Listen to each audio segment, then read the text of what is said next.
राम राम मंडळी. दुर्गा सप्तशतीच्या 7व्या अध्यायामध्ये आपल्या सर्वांचं मनापासून स्वागत. श्लोक 14 ते 27 अर्थासहित. बलिनां तद्बलं सर्व मसुराणां दुरात्मनां ममर्दा भक्षयच्चान्या नन्यांश्चाताडयत्तथा असिना निहताः केचित् खड्वाङ्गताडिताः जग्मुर्विनाशमसुरा दन्ताग्राभिहतास्तथा क्षणेन तद्बलं सर्वमसुराणां निपातितं दृष्ट्वा चण्डोऽभिदुद्राव ताङ्कालीमतिभीषणा शरवर्षैर्महाभीमैर्भीमाक्षीं तां महासुरः छादयामास चक्रैश्च मुण्डः क्षिप्तैः सहस्रशः तानि चक्राण्यनेकानि विषमानानि तन्मुखं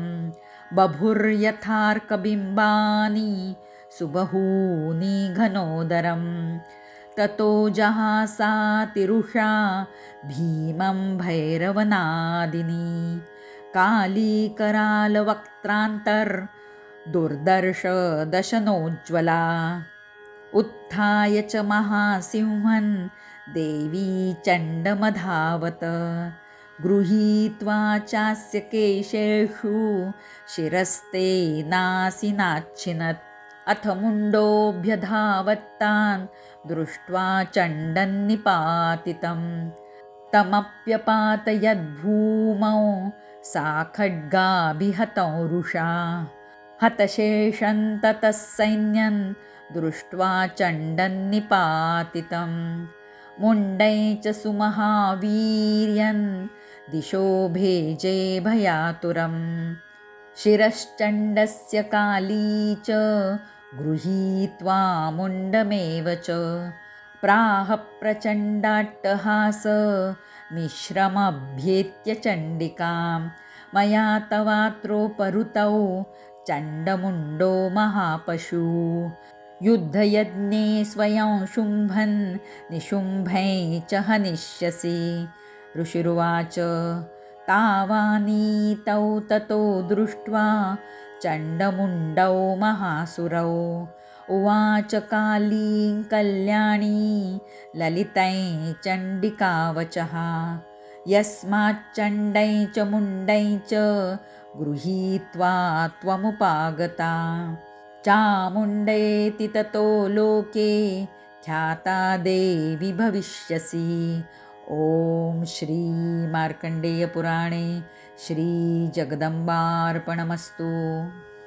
कालीमातेने बलवान तथा दुष्ट दैत्यांची सारी सेना तुडवली, खाल्ली आणि उरलेली मारून टाकले.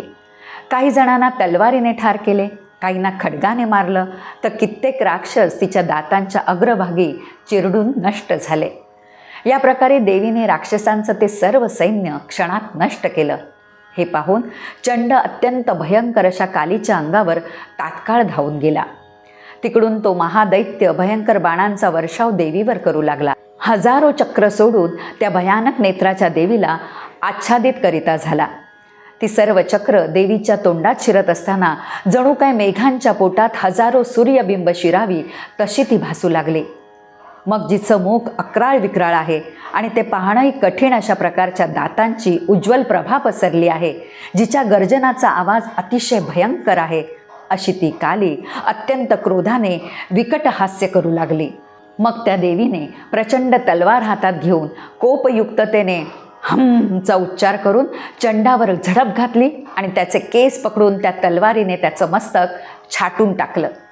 चंड मारला गेला हे पाहून मुंड देवीच्या अंगावर धावला. तेव्हा देवीने क्रोधाने त्या मुंडालाही तलवारीने वार करून भूमीवर पाडलं. पराक्रमी चंड आणि मुंड हे दोघेही मरून पडलेले पाहून शिल्लक असलेले सैन्य भयाने व्याकुळ होऊन सर्व दिशांना पळत सुटलं.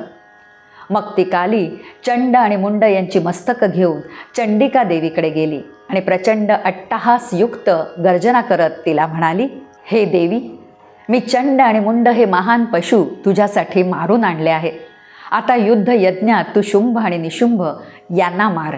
ऋषी म्हणतात, तिथे कालीने आणलेले चंडमुंड महाराक्षसांना पाहून कल्याणदायीने देवी कालीला मधुर वाणीत म्हणाली, ज्या अर्थी तू चंडमुंडांना घेऊन इथे आलीस त्या अर्थी लोकांमध्ये तू चामुंडा या नावाने प्रख्यात देवता होशील.